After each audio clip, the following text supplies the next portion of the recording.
ओम त्रिपुराय विद्महे तुलसी पत्राय धीमहि तन्नो तुलसी प्रचोदयात्।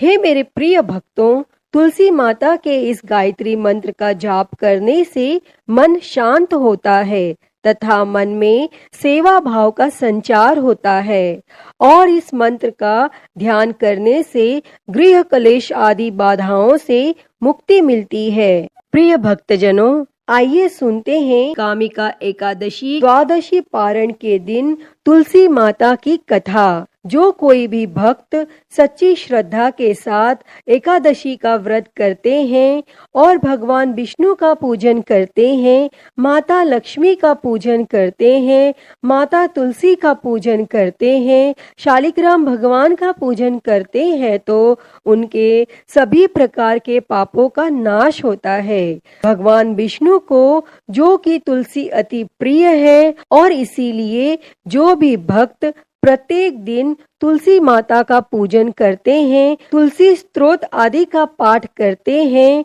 और तुलसी वृक्ष के नीचे दीपक जलाते हैं तो इससे माता तुलसी अपनी कृपा प्रदान करती है और भगवान विष्णु की भी कृपा प्राप्त होती है। और जहाँ पर भी तुलसी का वृक्ष होता है वहाँ पर यम के दूत भी नहीं आ पाते और माता तुलसी अपने भक्तों की सदैव रक्षा करती हैं तथा सुख और समृद्धि का आशीर्वाद प्रदान करती हैं। और माता तुलसी की पूजा करने से माता लक्ष्मी प्रसन्न होकर उनके घर को धन और धान्य से परिपूर्ण कर देती हैं। तो आइए सुनते हैं कामिका एकादशी द्वादशी पारण के दिन तुलसी माता की कथा। तो प्रेम से बोलिए, माता तुलसी की जय, भगवान विष्णु की जय, माता लक्ष्मी की जय, भगवान शालिग्राम की जय, सर्व देवी देवताओं की जय। प्रिय भक्तजनों, माता तुलसी से जुड़ी हुई एक कथा बहुत ही प्रचलित है। श्रीमद् देवी भागवत पुराण में इनके अवतरण की दिव्य लीला कथा भी बताई गई है। एक बार भगवान शिव जी ने अपने तेज को समुद्र में फेंक दिया। उससे एक महातेजस्वी बालक ने जन्म लिया। यह बालक आगे चलकर जलंधर के नाम से पराक्रमी दैत्य राजा बना। इसकी राजधानी का नाम जालंधर नगरी था। दैत्य राज कालनेमी की कन्या वृंदा का विवाह जालंधर से हुआ। जालंधर महाराक्षस था। अपनी सत्ता के मद में चूर उसने माता लक्ष्मी को पाने की कामना से युद्ध किया, परंतु समुद्र से ही उत्पन्न होने के कारण माता लक्ष्मी ने उसे अपने भाई के रूप में स्वीकार किया और वहां से पराजित होकर वह देवी पार्वती को पाने की लालसा से कैलाश पर्वत पर गया और वह जालंधर भगवान देवाधिदेव शिव जी का रूप धरकर माता पार्वती के समीप गया, परंतु मां ने अपने योग बल से उसे तुरंत पहचान लिया तथा वहां से अंतर ध्यान हो गईं। तब देवी पार्वती ने क्रुद्ध होकर सारा वृत्तांत भगवान विष्णु को सुनाया और जालंधर की पत्नी वृंदा अत्यंत पतिव्रता स्त्री थी। उसी के पतिव्रत धर्म की शक्ति से जालंधर न तो मारा जाता था और न ही पराजित होता था। इसीलिए जालंधर का नाश करने के लिए वृंदा के पतिव्रत धर्म को भंग करना बहुत जरूरी था। इसी कारण भगवान विष्णु ऋषि का वेश धारण कर वन में जा पहुँचे और जहाँ वृंदा अकेली भ्रमण कर रही थी और भगवान के साथ दो मायावी राक्षस भी थे, जिन्हें देखकर वृंदा भयभीत हो गई और भगवान विष्णु जो कि ऋषि के वेश में थे, उन्होंने वृंदा के सामने पल में दोनों को भस्म कर दिया और उनकी शक्ति देखकर वृंदा ने कैलाश पर्वत पर महादेव के साथ युद्ध कर रहे अपने पति जालंधर के बारे में पूछा। तब ऋषि ने अपने माया जाल से दो वानर प्रकट किए। एक वानर के हाथ में जालंधर का सिर था तथा दूसरे हाथ में धड़ और अपने पति तुलसी की यह दशा देखकर वृंदा मूर्छित होकर गिर पड़ी और होश में आने पर उन्होंने ऋषि रूपी भगवान से विनती की कि वह उसके पति को जीवित करें। तब भगवान ने अपनी माया से पुनः जालंधर का सिर धड़ से जोड़ दिया, परंतु स्वयं भी वह उसी शरीर में प्रवेश कर गए। वृंदा को इस छल का जरा आभास न हुआ। जालंधर बने भगवान के साथ वृंदा पतिव्रता का व्यवहार करने लगी, जिससे उसका सतीत्व भंग हो गया और ऐसा होते ही वृंदा का पति जालंधर युद्ध में हार गया।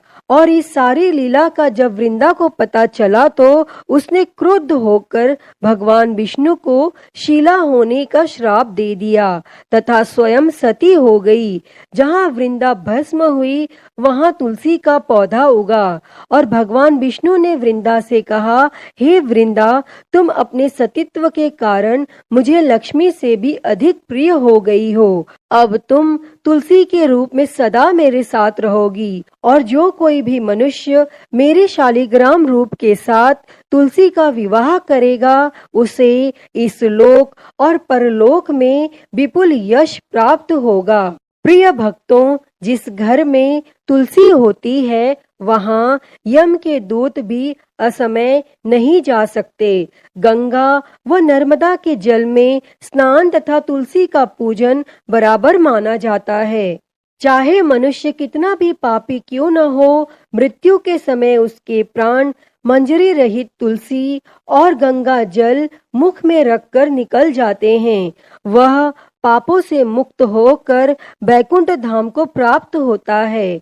जो मनुष्य तुलसी व आंवलों की छाया में अपने पितरों का श्राद्ध करते हैं उसके पितर मोक्ष को प्राप्त होते हैं।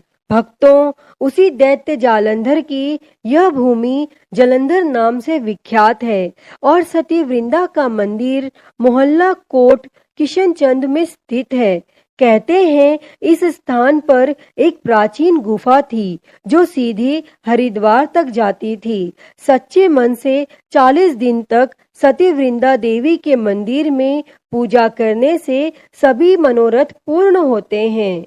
तो आइए अब सुनते हैं तुलसी माता से जुड़ी हुई एक और कहानी। एक बुढ़िया माई थी। वह तुलसी माता को रोज सींचती और कहती कि हे तुलसी माता, सबकी दाता, मैं तेरा बिड़ला सींचती हूँ, मुझे बहू दे, पीताम्बर की धोती दे, मीठा मीठा घास दे, बैकुंठ में वास दे, चटक की चाल दे, पटक की मौत दे, चंदन का काठ दे, रानी सा राज दे, दाल भात का भोजन दे, 11 की मौत दे, कृष्ण जी का कंधा दे। और वह बुढ़िया माई रोज तुलसी माता को सींचती और यही कहती। तब तुलसी माता यह सुन सुनकर सूखने लगीं।